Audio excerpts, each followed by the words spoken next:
casa, que tem as reuniões públicas às quartas-feiras, às 20 horas, e domingo às 9 horas da manhã. Obrigado, Priscila. Agora sim, tudo ok, Andréia, obrigado. E a casa então mantém, né, essas reflexões ao vivo nos mesmos horários das reuniões públicas. Então se inscrevam no Facebook da Casa de Caridade Maria Frank, se inscrevam para que possamos conhecer todos esses trabalhos que a casa tem, as palestras, as reflexões. Sejam todos muito bem-vindos. Como leitura inicial da noite de hoje, boa noite Priscila, boa noite Diogo, sejam bem-vindos. Nós vamos ler um pequeno trecho do livro Cirurgia Moral, ditada pelo espírito de Lancelin, na psicografia de João Nunes Maia. E o título dessa leitura inicial tem como tema Respeito ao Próximo. E nos diz assim: Deus não nos fez desligados da humanidade. Somos elos da grande corrente universal e as energias divinas que vão alcançar os outros também devem passar por nós, beneficiando-nos e também beneficiando ao próximo. Carecemos dos outros exatamente como eles de nós, na imensa vinha do nosso Pai Celestial. Somos devedores da humanidade, como também emprestamos a ela o nosso concurso, e a fraternidade é o caminho mais desejado na área do bem, ao tratarmos com nossos companheiros. O mal merecedor do nosso comentário é o mal que nós fazemos. Em referência aos outros, o mal que eles cometem, devemos nos resguardar de comentar, porque demonstra confiança em que todos se esforçam para melhorar. O nosso mundo íntimo, o nosso mundo interno, é uma grandiosa lavoura que poderá dar muitos frutos e flores compatíveis com o nosso comportamento. Trabalhemos nele. Quando abandonamos o nosso sítio interior, o nosso sítio íntimo, para analisar e falar mal dos que não nos pertencem, cresce em nós a erva daninha capaz de sufocar o trigo do bem que já havia se instalado. A energia que nos foi dada deve ser usada em nossa autoeducação, estabelecendo assim no reino interno a verdadeira harmonia espiritual que refletirá em todos os outros corpos. O respeito é luz porque ajuda a transformar as trevas em claridades imortais. Que belíssima leitura, né? Muito boa, do espírito Lancelin, no livro Cirurgia Moral, psicografia de João Nunes Maia. Boa noite, Lúcia, Renato, Delminha, nossa querida tia Delminha. Boa noite, Marilange. Então vamos agora, nesse momento, efetuar a nossa prece para que possamos nos alinhar com os pensamentos de Deus. Todo mundo ouvindo bem, né? Lucimar disse que parou para ela a transmissão, mas talvez tenha sido só com ela lá então, né? Acho que está todo mundo ouvindo bem, né? Então, vamos fazer a nossa prece inicial. Deus de infinito amor, bondade, bendito seja todo o seu poder, bendita seja toda a sua glória. Que nesses instantes, nosso Pai amado, nos permita a companhia da espiritualidade amiga, benfeitora, orientadas e encaminhadas pelo Mestre Jesus em nosso socorro, em nosso amparo, que possamos nos beneficiar intensamente com todas as boas energias que nesses instantes nos são direcionadas pelo nosso Mestre Jesus. Rogamos o amparo aos nossos irmãos que estão aflitos nesses instantes, nos hospitais, nas sarjetas, que a espiritualidade benfeitora visite os orfanatos, também os asilos, amparando a todos, levando o conforto e o bem-estar espiritual que tanto necessitamos em nossa caminhada. Obrigado, Mestre Jesus, fique sempre conosco, fortaleça os nossos espíritos protetores, a espiritualidade amiga que atua pela Casa de Caridade Maria Frank também, para que ela possa continuar nos auxiliando a nos tornarmos pessoas melhores. Fique conosco, Mestre Jesus, que assim seja. Bom, meus amigos, tudo ok, né? Laira disse aqui, tudo ok, maravilha. A nossa reflexão de hoje tem um tema bem interessante, né? Aflição, instrução oportuna. O que queremos falar, né? O título já sugere o que iremos comentar. Porque a aflição, em seu sentido literal, tal qual está lá nos dicionários, a aflição, na verdade, ela é uma situação de tribulação, de tormento, né, que nos causa, né, que caracteriza um profundo sofrimento, seja de ordem física, seja de ordem moral, sentimental. Instruir é adquirir conhecimentos, educar-se, compreender melhor as coisas, as situações. Então, quando nós estamos falando que a aflição é uma instrução oportuna, né? Oportuna é aquilo que é adequado, apropriado, conveniente, nós estamos querendo dizer que a instrução, na verdade, pode refletir sim em um momento de aprendizado muito importante. O convite, a proposta de hoje é esclarecer à luz da doutrina espírita e do Evangelho de Jesus que podemos sim, que devemos até, transformar as nossas aflições em valiosas oportunidades para a aquisição de conhecimentos.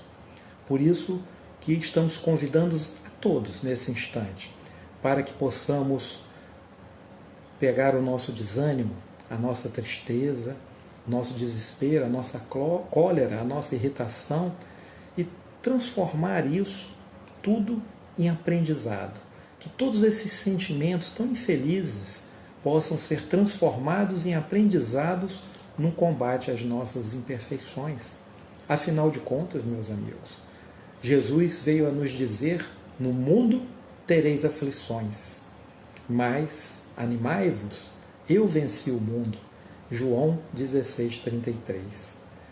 Se Jesus nos disse que é possível nos animarmos no mundo diante das aflições, quem somos nós para duvidarmos disso?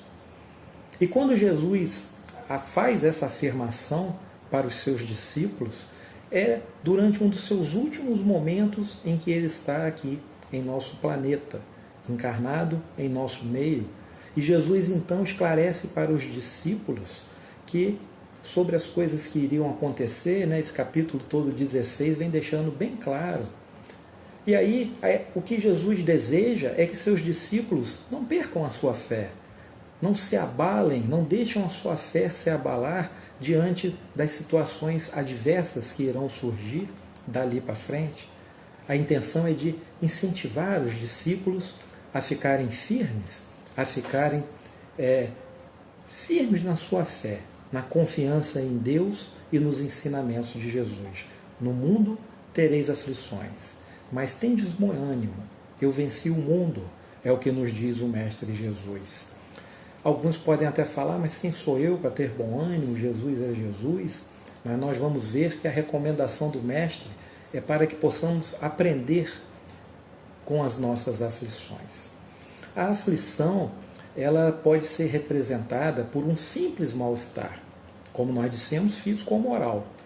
E de simples, ela pode intensificar e se transformar numa intensa preocupação, que também pode ser real ou fictícia, porque às vezes nós temos uma situação preocupante e intensificamos, supervalorizamos aquela situação. E na verdade, ela não tem aquela real possibilidade de nos manter aflitos, mas a gente acaba tendo uma falsa percepção da realidade e acaba intensificando esse momento aflitivo, esse momento que nos coloca em aflição, em preocupação, mas que na verdade não deveria ter essa gravidade tão intensa como a gente visualiza. Isso fica muito claro, por exemplo, quando nós temos alguma questão física em nosso corpo, e aí vamos fazer alguns exames e começam a surgir os resultados, e às vezes a gente já pensa que é uma doença grave, que vamos desencarnar, meu Deus, como é que vai ser isso tal, e no final de toda a bateria de exames mostra que não era nada daquilo. E a gente ficou tão aflito, se intensificou tanta aflição, que na verdade a questão não era real, né? E o que ocorre é que as situações, as aflições, que na maioria das vezes mais nos afligem, a ponto de desencadear quadros de depressão, de tristeza, inclusive desencadear, infelizmente, atitudes extremadas, como o suicídio, por exemplo, são aflições decorrentes de circunstâncias que há o risco para a nossa vida corporal. Ou então, desencarnação de um ente querido, também nos aflige bastante. A gente entra num estado de tristeza, de depressão, alguns até se entregam a situações extremadas, que é o suicídio, né? E dificultando tudo mais do que estar ali ocorrendo. A maneira que nós lidamos com as aflições depende da evolução íntima de cada um. Somos seres com conquistas evolutivas bem diversificadas, cada um tem suas virtudes, cada um tem as suas fraquezas, as suas imperfeições, mas o certo é, como a leitura inicial que fizemos, que todos necessitamos de respeito, de atenção, as diferenças devem nos unir, devem nos educar e não nos separar, não nos desarmonizar. E essas diferenças mostram para nós que existem indivíduos que têm grande resistência ao sofrimento. Já perceberam? Tem pessoas que passam por sofrimentos que a gente fala assim, meu Deus, se isso fosse comigo, nossa, eu não suportaria. Eles não se deixam dominar pelas aflições. Já outros não. Nós temos outras pessoas que as menores dificuldades que se apresentem para eles, essas pessoas se desestruturam completamente. As pessoas se desequilibram, se desarmonizam com a mínima aflição que lhe bate à porta. Eu me lembrei até agora que na semana passada teve uma roda de conversa muito interessante sobre ansiedade, muito bela, muito boa, né? A Daísa estava lá coordenando, parece que eles gravaram, vai ser disponibilizado, vale muito a pena procurar. Reuniu o Dr. Flávio Mussa Tavares, que é médico psiquiatra, espírita, Alcione Peixoto, né, médium, educadora, e o psicanalista, nosso amigo Evaldo. E ele disse assim, que diante dessa pandemia, que vem causando tantas aflições para todos nós, uma pessoa o procurou praticamente em surto, aflita, desesperada, e falando que era o fim da humanidade, que todo mundo ia desencarnar, que a vida ia acabar, que o planeta ia acabar, e a pessoa estava completamente em surto, em razão da atual situação da pandemia pelo Covid-19. E aí naquele momento, então, Evaldo fala assim, né? Amigo, põe uma calculadora aí, rápido. E a pessoa em surto falando assim, mas para que calculadora? Põe uma calculadora, põe aí uma calculadora, rápido, por favor. E a pessoa apanhou a calculadora. Então, o que ocorreu? Evaldo virou para ele e falou assim, nós somos 8 bilhões de encarnados, aproximadamente, em nosso planeta. Faz o percentual aí daqueles que desencarnaram até o momento vitimados pela pandemia. E fez uma conta matemática e deu 0,0046%. Agora um percentual dos que estão contagiados, infectados pelo vírus, 0,0762%.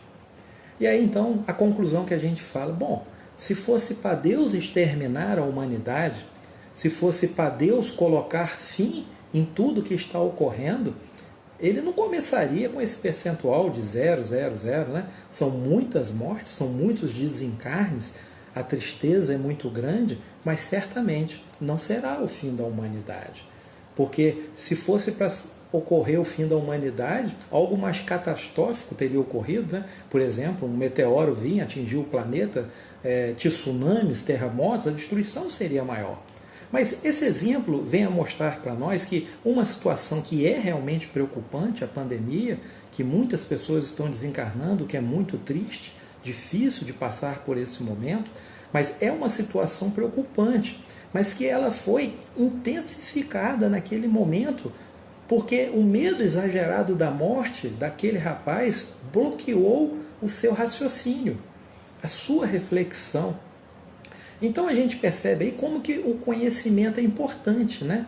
Porque, por exemplo, bastou alguém fora daquela aflição apontar para ele uma conta matemática e uma lógica de dedução que ele se tranquilizou. Poxa, é mesmo, não tinha pensado nisso. Ele sabia fazer as contas, ele sabia como proceder, mas ele intensificou a situação pelo medo generalizado da morte, que acabou entrando em desequilíbrio, em surto, em aflição profunda, né? Mas uma aflição que aparentemente não teria razão de ser. Então a gente percebe a importância do conhecimento e da humildade em pedir ajuda, em telefonar para alguém, em pedir auxílio, né? Por isso que eu gosto de divulgar. Existe o Centro de Valorização da Vida, é um número telefônico 188. Ele funciona 24 horas por dia. Qualquer um pode telefonar para pedir ajuda, para pedir auxílio, para desabafar, para esclarecer. Às vezes a pessoa não quer ligar para um amigo, para um parente, está envergonhado, ligue para o 188, porque certamente o auxílio virá. E o conhecimento é importante, né? Nós percebemos aqui nesse exemplo. Agora, imaginem a força de um conhecimento que nos traz esperança de dias melhores, que é a lição do Evangelho, que é a lição de Jesus, que vem a nos dizer: meu reino não é deste mundo, há muitas moradas na casa do meu Pai. Ninguém pode ver o reino de Deus se não nascer de novo. No mundo tereis aflições, mas tem de bom ânimo. Esse conhecimento nos traz esperança de dias melhores, né? Um conhecimento bonito, belo. Agora vamos pegar esse conhecimento que nos traz esperança de dias melhores, vamos explicitar mais, vamos esmiuçar mais e vamos mostrar o real alcance de todo esse ensinamento, e nós vamos perceber que essa esperança de dias melhores agora se transforma em certeza de dias melhores. É o que faz a doutrina espírita. Numa época em que a humanidade já está mais madura, mais preparada, a doutrina espírita vem a nos trazer a certeza de dias melhores. A certeza de que as promessas do nosso amado Mestre Jesus, então, iria ocorrer com todos nós. Quanta força esse conhecimento nos dá, quanta força moral para adquirir diante da caminhada. Então, a gente começa a compreender com tudo isso que sim, é possível, mesmo diante das aflições, manter o bom ânimo que o Mestre Jesus nos recomendou. Temos vários relatos diários de companheiros que obtêm esse conhecimento da doutrina espírita e começam a refletir melhor, e começam a pensar melhor nas coisas, começam a compreender, né, as razões disso que ocorre aqui, que ocorre ali, como devemos nos portar. A gente começa a ter uma visão diferenciada da situação, né? É mais ou menos como aquele conto popular, né, que define entre o pessimista e o otimista. É questão de ponto de vista. Depende de onde você está focando o seu pensamento, né? Cheguei no fundo do poço, não tem mais para onde ir. Toda uma situação que eu estou no fundo do poço. O pessimista, né, ele vai falar como? Oh, meu Deus, acabou tudo, agora já era, agora chegou o fim. Já o otimista não, o otimista vai falar assim: bom, agora está ótimo, porque descer não tem como mais, cheguei no fundo, agora é só subir. Agora é só trilhar o caminho para subir novamente, para sair daqui. Piorar não vai. Então, é questão do ponto de vista. E esse conhecimento esclarece o nosso ponto de vista. Para a doutrina espírita, as aflições são importantes oportunidades de reajustes perante a lei divina, perante as leis de Deus. São essenciais para corrigir os rumos equivocados que tomamos. São valiosas instruções de aprendizado. E aí alguém pode falar: mas como assim? Não estou compreendendo isso. O que eu posso aprender se eu estou aflito, se eu estou desesperado, se eu estou em aflição? A aflição, na essência, reflete o mal forjado pela criatura que a experimenta. É o que nos diz o espírito Camilo Chaves, lá no livro Ceareiros de Volta, na psicografia de Valdo Vieira. Né? A aflição, na sua essência, reflete uma imperfeição nossa. Para ficar bem claro, tem uma lição de Emmanuel no livro Religião dos Espíritos, que tem um título assim, Examina a própria aflição. E Emmanuel ali vai elencando aflições que se caracterizam por diversos tipos e por diversos nomes especiais. E a gente vai lendo e vai vendo realmente as imperfeições que a gente tem e as aflições que decorrem dali. Apenas vou citar algumas. Emmanuel diz assim, a aflição da agressividade chama-se cólera. Quantas pessoas encolorizadas de raiva cometem atos que entram em aflição depois? Seja por remorso, sejam por punições de ordem física. A aflição do fanatismo chama-se intolerância. Quanto mal nos faz a intolerância? Ou seja, decorre de uma imperfeição, o fanatismo. A aflição do ciúme chama-se desespero.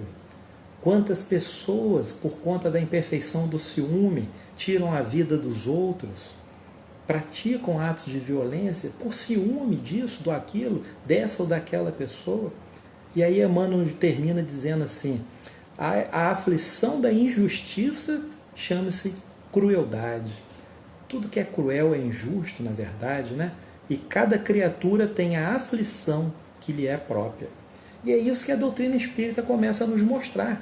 As nossas aflições decorrem das nossas imperfeições. Compreendemos, na óptica da doutrina espírita, que o sofrimento humano tem origem nos nossos próprios atos, cometidos em decorrência das nossas imperfeições, sejam os atos praticados no passado mais próximo, né? Um passado bem recente, na atual existência, seja num passado mais distante, aqueles atos equivocados cometidos em existências anteriores. Mas certamente nossas aflições estão diretamente relacionadas ao mau uso do livre-arbítrio, em decorrência das nossas imperfeições. Por isso mesmo, meus amigos, que as nossas aflições é a nossa responsabilidade. Eu não gosto de usar a palavra culpa, né? Prefiro usar a palavra responsabilidade. Nós somos os responsáveis pelas nossas aflições por conta das nossas imperfeições. Essa leitura de Emmanuel fica bem clara, né? A cólera, né? A aflição da agressividade é a cólera, a aflição do ciúme é o desespero. Então a gente começa a perceber isso. Mas à medida que evoluímos, a imperfeição vai diminuindo, porque vamos progredindo, vamos evoluindo, e assim as nossas más escolhas vão diminuindo também. Assim como o sofrimento, a aflição começa a desaparecer. Até que chega um ponto que estamos completamente depurados e então não temos mais sofrimentos, não temos mais aflições. Mas que fique bem claro que a doutrina espírita também nos diz que, a despeito de nossos equívocos, a infinita bondade de Deus é infinita, a bondade de Deus é infinita. Mesmo diante de tantos erros, Ele sempre nos concederá oportunidades para o resgate dos nossos compromissos, para os reajustes que se fizerem necessários. A justiça divina, ela é perfeita e é misericordiosa e nos permite o reajuste. Não há erro tão grave que não possa ser reajustado.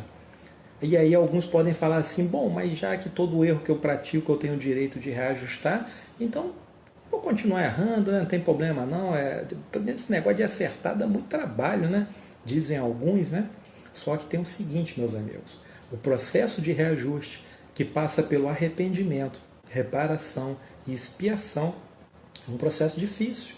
E os processos expiatórios, né, que são aquelas situações que nós temos que passar para expiar os nossos erros cometidos, são extremamente dolorosos, são extremamente difíceis. Se podemos despertar pelo amor, por que então passarmos pelo processo doloroso da aflição, da expiação, não é mesmo? E como estamos falando do conhecimento libertador, Kardec vem a nos esclarecer o seguinte: as vicissitudes da vida são de duas espécies, ou seja, as adversidades, as aflições, os sofrimentos são de duas espécies, ou, se preferirem, como diz Kardec, tem duas fontes bem diferentes que importa distinguir. Umas têm causa na vida presente, outras fora desta vida. Kardec nos diz isso lá no Evangelho segundo o Espiritismo, no livro, capítulo 5, item 4, quando ele fala causas atuais das nossas aflições. Então ele fala assim, olha, as nossas aflições têm origem ou na vida presente ou na vida passada, decorre dos nossos atos, das nossas imperfeições e foram praticados agora ou lá atrás. E aí eu me lembro de um comentário, como diz Andréia, que se torna um aprendizado pela dor, realmente. Isso aí, nós vamos caminhar para lá. Eu me lembro de um comentário do Raul Teixeira, orador espírita, e ele falando num vídeo sobre aflição, ele diz que uma pessoa que demorou muito para casar, para celebrar matrimônio, tinha uma certa dificuldade, e conheceu uma pessoa e celebrou matrimônio. E as pessoas que gostam dela ficaram um pouco aflitas, assim, preocupadas, porque a pessoa com a qual ela casou era uma pessoa de temperamento muito forte, sabe? São aquelas pessoas que a gente chamamos de pavio curto, Quem não conhece alguém de pavio curto, Quem de nós não é pavio curto, para dizer a verdade, E tem uns que são até sem pavio, Não é nem pavio curto, explode só com uma situação. E ela então celebra um matrimônio, com um marido assim, desses sem pavio.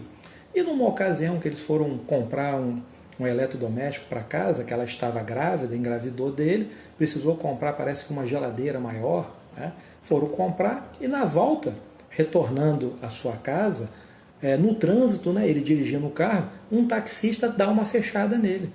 O taxista não fez de propósito, Ele pode ter sido imprudente, negligente, imperito, não viu, alguma coisa ocorreu que ele deu uma fechada. Mas aquele marido dela, então, sem pavio nenhum, pavio curtíssimo, explodiu num momento de cólera, porque ele já tinha a agressividade como a sua imperfeição, e aí veio a aflição da cólera, E ele seguiu perseguindo o taxista, deu uma fechada no carro do taxista, desceu do carro, partiu agressivo, partiu para a briga. Mas o taxista, achando que ia ter a sua vida ceifada, portava uma arma. Sacou a arma e deu um tiro certeiro no coração. E ele veio a desencarnar.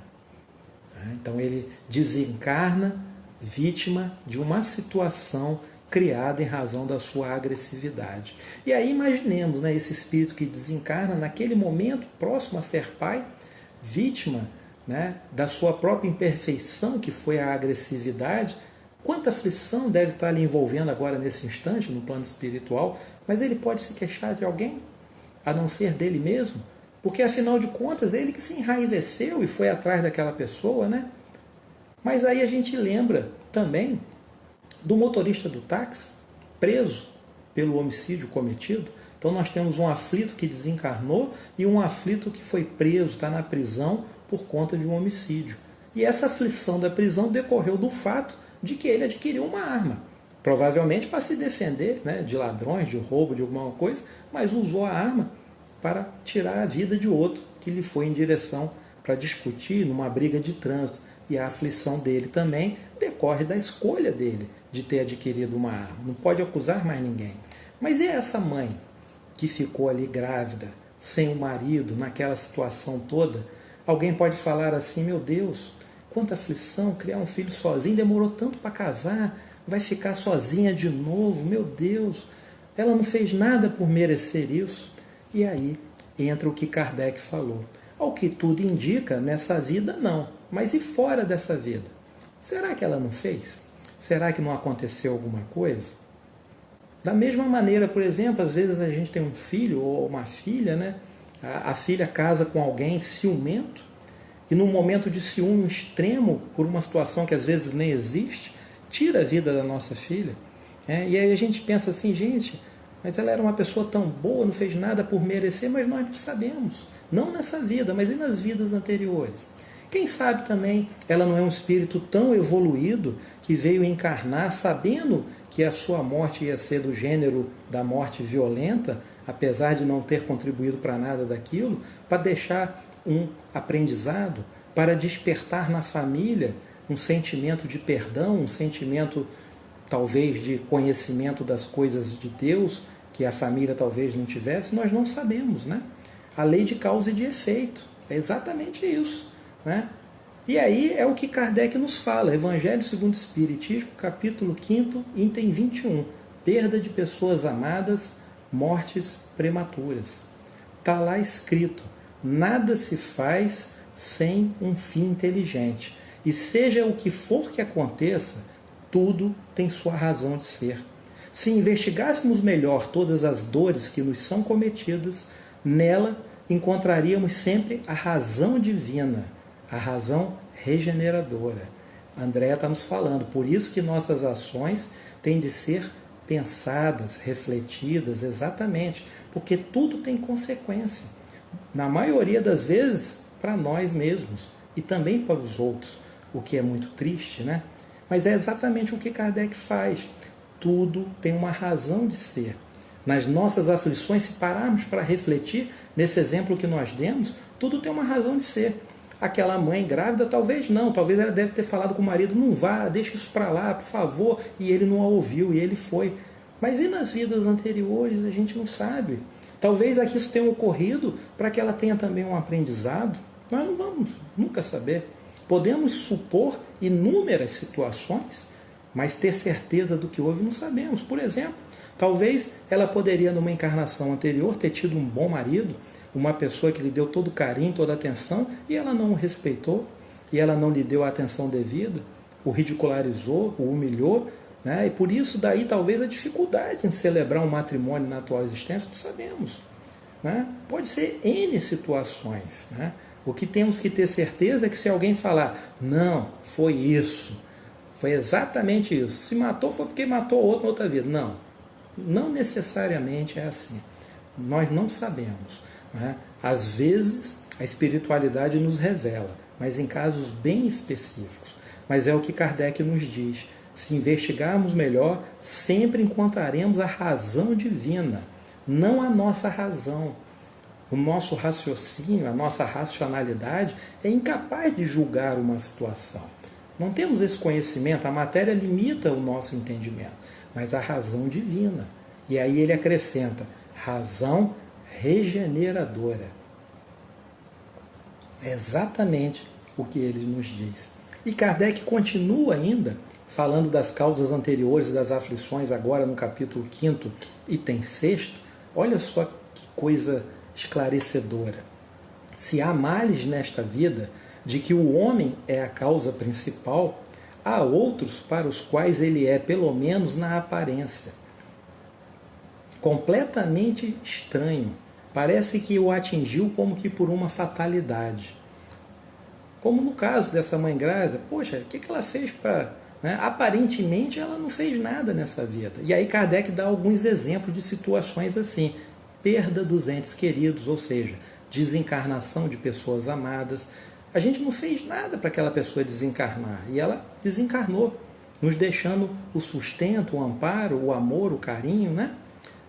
Acidentes que às vezes todas as precauções foram tomadas, mas o acidente ocorreu.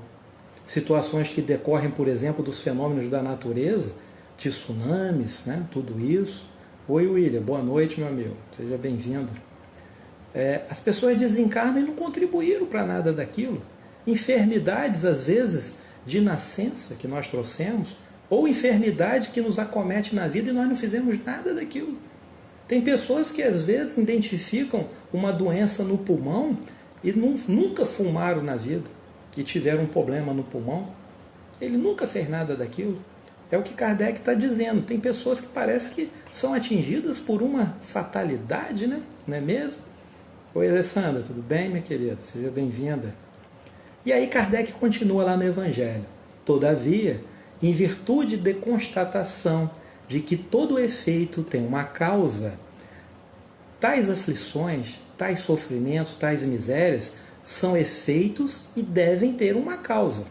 E desde que nós admitimos um Deus justo, essa causa também tem de ser justa. Como a causa sempre antecede ao efeito, se a causa não está na vida atual, está na vida anterior, isto é, numa existência passada, numa existência pretérita. Isso é tão claro. Né? O que a gente está vendo é o efeito, o momento da aflição é o efeito. Nesse caso do cidadão que desencarnou por conta de sua agressividade, que partiu por uma discussão no trânsito, né? A aflição dele decorreu da vida atual. O taxista que decidiu ter uma arma para se defender, então mata esse cidadão e vai preso, ele também tem uma causa atual para a aflição, ele quis adquirir uma arma. Né? Então as consequências têm que ser, elas advêm, a gente tem que arcar com as consequências. Já a mãe parece que não, a causa não estaria aqui, então há de estar numa questão precedente. E Kardec conclui dizendo assim, é simples, não podendo Deus aplicar um reajuste, uma correção em alguém pelo bem que fez ou pelo mal que não fez, se sofremos alguma corretiva na nossa vida, é que fizemos o mal. Se não fizemos o mal na vida atual, fizemos em outra vida. Causa e efeito. É por isso que Rodolfo Caligares, no livro O Sermão da Montanha, ele nos diz assim, sendo Deus soberanamente bom e justo, não haveria como permitir que fôssemos atingidos por aflições, sofrimentos, que fôssemos excruciados, salvo por uma boa razão ou causa justa. Assim, sofremos é porque, por ignorância ou por rebeldia, ficamos em débito com a lei, seja nesta encarnação, seja em encarnação anteriores. É exatamente essa a situação. E a razão é divina. Às vezes a gente não compreende, às vezes a gente não consegue enxergar, mas é preciso se acalmar. Deus sabe de todas as coisas. Como André nos diz, nada é por acaso. Tudo tem um fim objetivado. Foi o que Kardec falou aqui. Tudo tem uma razão de ser. E a razão, nesses casos, são regeneradoras para o nosso aprendizado, para a nossa evolução, para a correção dos rumos equivocados que tomamos. Então, meus amigos, tem mais.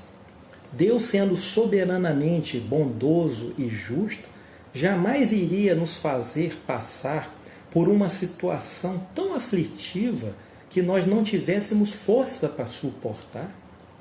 As aflições que nos acometem, que chegam para nós, vêm na medida certa para o nosso aprendizado e duram exatamente o tempo necessário para que o ensinamento, para que a lição seja compreendida, seja assimilada por todos nós.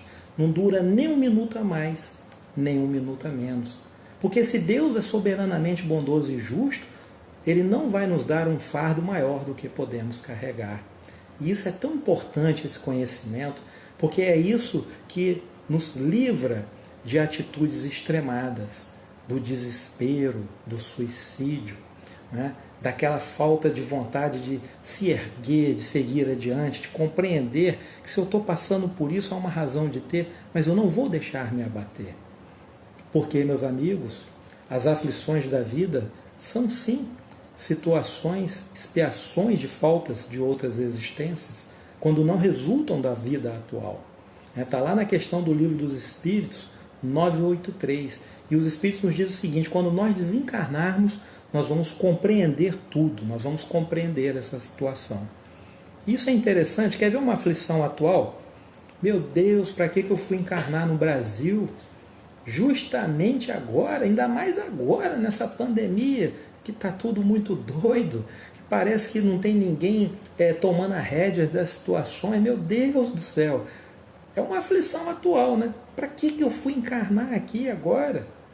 Pode ter certeza, meu. Se você encarnou aqui no Brasil e nesse momento da pandemia, é porque, primeiro, você precisa desse aprendizado. Segundo, você fez alguma coisa que fez com que você mereça essa situação para o seu próprio bem, para poder você expiar um ato cometido, provavelmente em outra vida. Afinal de contas, nós não fizemos nada para que essa pandemia se alastrasse sobre o planeta. Mas tenha certeza também, você vai vencer. É possível passar por isso. Você vai suportar, porque Deus é justo, Deus é bom, e Ele tem a certeza de que você é capaz de passar por essa situação.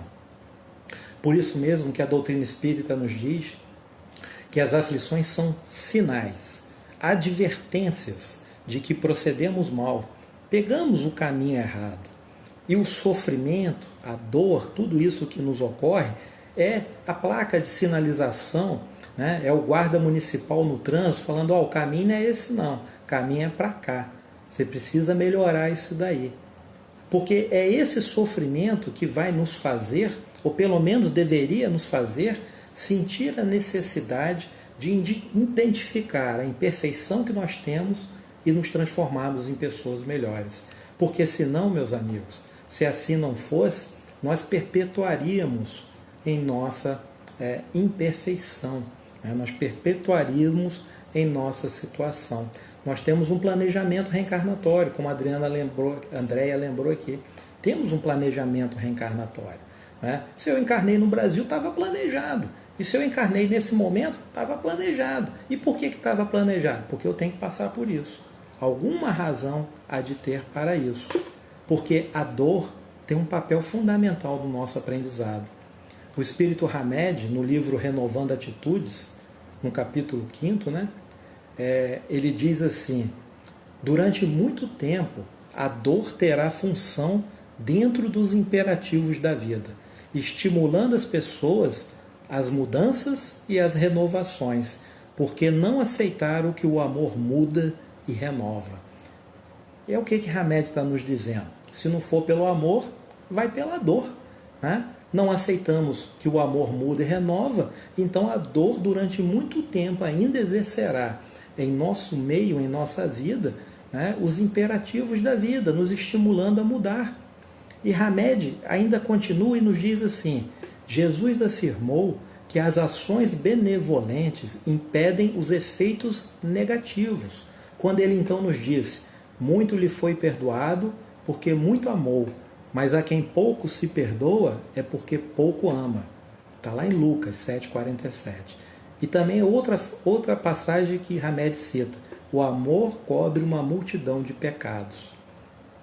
E aí ele diz o seguinte, aquele que muito amou é que foi perdoado, e não aquele que muito sofreu, segundo as palavras de Jesus. Foi o amor que encobriu, ou seja, resgatou uma multidão de pecados. Não foi a punição, não foi o castigo. O sofrimento, ele serve apenas como transporte de almas para o retorno ao amor. A função da dor, nos diz Hamed, é ampliar os horizontes para realmente vislumbrarmos os concretos caminhos amorosos do equilíbrio. Olha que coisa linda, né? Como que ele nos esclarece, né? Na verdade, a função da dor é abrir os horizontes, é mostrar o caminho para que possamos retornar para o caminho do amor. Iremos pela dor, ou iremos pelo amor, ou iremos pela dor, ou iremos pelo amor, mas certamente iremos, meus amigos. É a lei de progresso, uma das leis divinas, não tenho dúvidas disso. Mas muitos de nós ainda falam assim, eu desejaria ter uma força tão grande, fulano passou por tanta dificuldade, meu pai, por que eu não tenho essa força, né? Isso não é privilégio, não. Isso é conquista. Isso é resultado de experiências vivenciadas nas adversidades, na tribulação. Às vezes a gente passa por uma situação da perda de um pai, né? Do desencarne de um pai, de uma mãe, de um filho. Dói tanto, parece que a gente não vai suportar. Mas aí esse conhecimento amplia a nossa memória. A gente não anima o espírito de rebeldia contra Deus, não, de jeito nenhum. Alguma razão há de ter, Deus sabe de todas as coisas, né? E aí a gente começa a se aliviar. E lá na frente alguém passa por uma situação igual e a gente usa a nossa experiência para ajudar. Fulano, eu também passei por isso. Fica tranquilo, você vai ficar bem. Tenha fé em Deus, né? Então a gente percebe que tudo é experiência. E essas pessoas que adquirem essa força moral passaram por situações que as fortaleceram. Mas ela também busca o apoio na prece na oração. Então adquire doses extras de coragem e de bom ânimo e não se entrega aos temores exagerados. Emmanuel nos diz que quando estamos em prece, fios imponderáveis de confiança nos ligam à providência divina. A providência divina começa a funcionar em nosso lado. Aí alguns ainda falam, mas eu oro tanto, eu rezo tanto, eu não consigo me melhorar, não consigo tirar essa aflição. E além disso tem um monte de gente em volta de mim que fala barbaridades, que faz barbaridades. Eu não consigo me desvincular dessas mentes enfermiças. O que eu posso fazer? Aí novamente a espiritualidade vem, o próprio Mestre Jesus também vem e nos diz assim, trabalhe no bem. Trabalho no bem é capaz de nos transformar para melhor. E aí, olha o que Kardec diz lá no Evangelho segundo o Espiritismo, capítulo 7, item 21. Sofremos sempre as consequências das nossas próprias faltas. Não há uma só infração à lei de Deus que não acarrete necessidade de reajuste. Somos os árbitros da nossa própria sorte. A nossa felicidade ou a nossa infelicidade depende da vontade que temos de praticar o bem. Então, se estou aflito, então, se estou nessa situação e não consigo me animar, não consigo sair dessa tristeza que a aflição me causou, procure o trabalho no bem. Tem tanta gente precisando de auxílio, de mãos que trabalham, de mãos que amam. É preciso orar, mas é preciso agir também. Se podemos também, além da prece, realizar algo pelo próximo, se podemos ajudar as pessoas, temos que nos dedicar a isso. Temos que entender que Deus nos deu o trabalho no bem para que a nossa vida se melhore. Nós estamos fazendo por nós, o maior beneficiado do momento de caridade somos nós mesmos. É o que nos diz Emmanuel.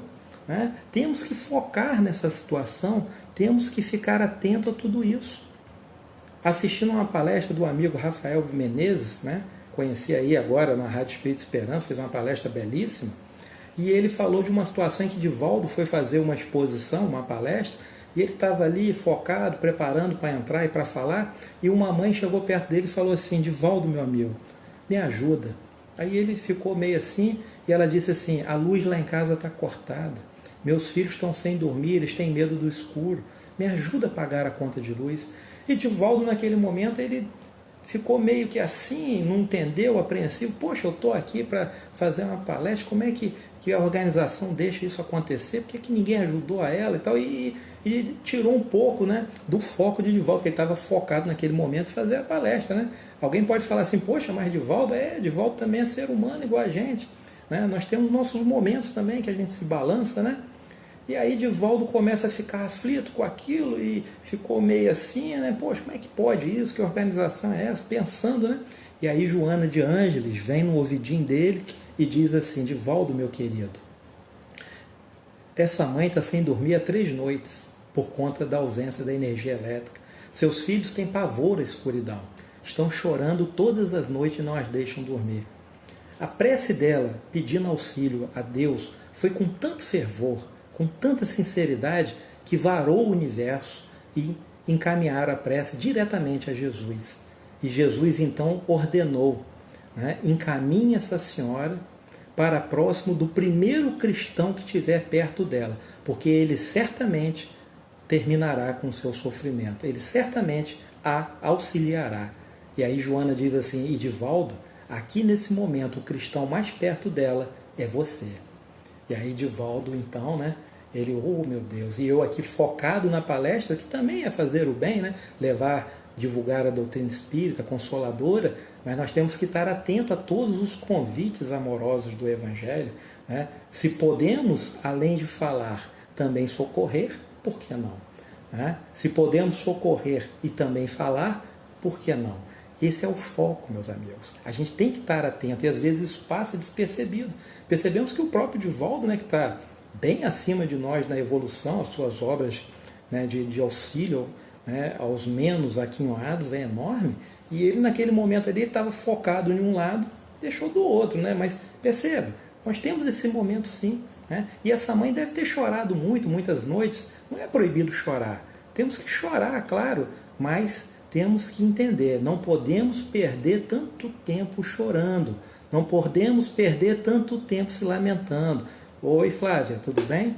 Emmanuel nos diz o seguinte, né, lá no livro Rumo Certo, no capítulo 23, evitemos estragar-nos com queixas e autocondenação. Não devemos levar muito tempo queixando, lamentando, chorando, se autocondenando, né, se vitimizando. Ai, tadinho de mim, não. Devemos buscar também agir, melhorar. E Emmanuel nos diz o seguinte, doemos aos outros o melhor de nós. E entenda, as árvores são valorizadas pelos frutos que dão. E cada árvore receberá, invariavelmente, atenção e auxílio do seu cuidador, conforme os frutos que vem a produzir. Olha que coisa linda, né? Quando nós estamos agindo no próximo, agindo no bem, o nosso cuidador maior nos direciona todo o amparo da espiritualidade, todo o cuidado, todo o apoio, para que a gente possa continuar produzindo esses frutos. E quem não quer crescer pelo amor e não só pela a aflição, não é mesmo? Então, meus amigos, para a gente caminhar aqui para finalizar, vale destacar que o sofrimento não é inimigo como se acredita. O sofrimento é um companheiro e muito sincero, porque ele não sabe mentir. Ele nos mostra realmente as imperfeições que ainda temos que nos melhorar. E as dores são capazes de produzir frutos excelentes de experiência e de compreensão. São processos reparadores visando o reajustamento da criatura nos seus caminhos equivocados, no curso da evolução. É o que nos diz Juvanir Borges de Souza, no livro Tempo de Renovação. E assim, meus amigos, imbuídos de todo esse esclarecimento, eu acho que agora a gente começa a compreender melhor quando Jesus diz: bem-aventurados os aflitos, porque eles serão consolados. Né? Olha que belíssima lição de Jesus. Deixamos o melhor para o final, né? A cereja do bolo, como diz. Bem-aventurados os aflitos, porque serão consolados. Mateus 5,4. Muita gente não compreende bem isso. O que Jesus quis dizer? Quem é que gosta de sofrer? Mas para eu ser consolado, eu tenho que sofrer, né? Mas a gente agora já começa a compreender porque o sofrimento é aprendizado. E eu vou finalizar com a leitura de trechos do Evangelho segundo o Espiritismo, capítulo 5, item 12. Kardec comenta motivos de resignação e ele comenta essa expressão de Jesus. Exatamente, Thelminha nos falou, orar e também agir. A palavra oração, ela tem o prefixo ora, que vem do verbo, né, falar com Deus, orar, falar, vem de oral, né, e termina com a palavra ação, oração. Temos que orar, mas também, se podemos, temos que agir. Né? Se temos a disponibilidade de agir, temos também que agir. Muito bem lembrado. E aí a gente finaliza com esse comentário de Kardec, capítulo 5, item 12 do Evangelho segundo o Espiritismo. Kardec diz assim: por essas palavras, bem-aventurados os aflitos, pois que serão consolados, Jesus aponta a compensação que hão de ter os que sofrem e a resignação que leva o sofredor a bendizer o sofrimento, como prelúdio da cura. Também podem essas palavras ser traduzidas assim: deveis considerar-vos felizes por sofredes, visto que as dores deste mundo são pagamento da dívida que as vossas passadas faltas vos fizeram contrair. Suportadas pacientemente na terra, essas dores vos poupam séculos de sofrimentos de vida futura. Deveis, pois, sentir-vos felizes por reduzir Deus a sua dívida, permitindo que saldeis agora. E ele continua a nos dizer o seguinte: logo, se murmuramos nas aflições, se não as aceitarmos com resignação e como algo que devemos ter merecido, se acusarmos a Deus de ser injusto, nova dívida contrairemos, que nos faz perder o fruto que deveríamos colher com o atual sofrimento, com a atual aflição. Então percebam, né? Agora a gente compreende melhor, bem-aventurados os aflitos, porque serão consolados. Agora as coisas se explicam, né? E é essa certeza que a doutrina espírita traz para todos nós. Bom, o nosso horário já está bem no final, né? Senão eu vou levar um puxão de orelha da nossa casa. E queremos aproveitar para agradecer a companhia de todos, que Deus abençoe a todos vocês, que possamos manter a serenidade, o equilíbrio, mesmo diante de tantas dificuldades, né? Que possamos nos apegar ao Evangelho, à doutrina espírita, e a Casa de Caridade Maria Frank deseja a todos que a luz do Evangelho do Mestre Jesus ilumine os nossos caminhos, as nossas escolhas, que possamos, com o auxílio, né, do esclarecimento da doutrina espírita, aproveitar ao máximo esse momento encarnatório atual pelo qual estamos passando, para exercitarmos a prece, para exercitarmos a prática do bem, e assim que possamos auferir intensamente todo o aprendizado edificante que nos foi reservado para a atual experiência nessa vida na matéria. Que Deus nos abençoe a todos. Muito obrigado a todos vocês, obrigado à casa por mais uma oportunidade de trabalho, e que possamos vibrar em bons pensamentos e em bons sentimentos por toda a nossa humanidade. E assim então, vamos a uma prece, né, para agradecer a Deus esses momentos de tanta luz. Deus nosso Pai, de infinito amor e sabedoria, o agradecimento é enorme, Senhor, diante da oportunidade de nos permitir a companhia do Mestre Jesus, que tanta esperança, que tanta luz trouxe para as nossas vidas. Agradecemos também a presença nas nossas vidas do outro Consolador prometido, a doutrina espírita, que nos traz a certeza de dias melhores. Que possamos, meu Pai, nos momentos de dificuldades, de aflição, podemos manter o equilíbrio, a serenidade, a clareza das ideias, para que possamos tomar as decisões acertadas em nossas vidas. Ó Mestre amado, rogamos a Ti nesse instante de tanta dificuldade, pela luz para a nossa humanidade, que ilumine a todos que precisam do Seu amparo, do Seu amor, da Sua luz. Maria, nossa Mãe de amor, nos acolha em Seus braços, nos dê a certeza de que tudo vai ficar bem, de que possamos ter essa plena confiança nos desígnios do Pai. Obrigado, Senhor, obrigado por esses momentos de luz em nossas vidas. Nos abençoe, nos fortaleça. Abençoe a espiritualidade amiga, benfeitora, que tanto nos auxilie. Fique conosco, Mestre Jesus, que assim seja. Graças a Deus. Boa noite, amigos. Muito obrigado pela companhia. Que possamos vibrar por momentos cada vez melhores em nossa jornada. Que a paz do Mestre esteja sempre conosco. Boa noite a todos.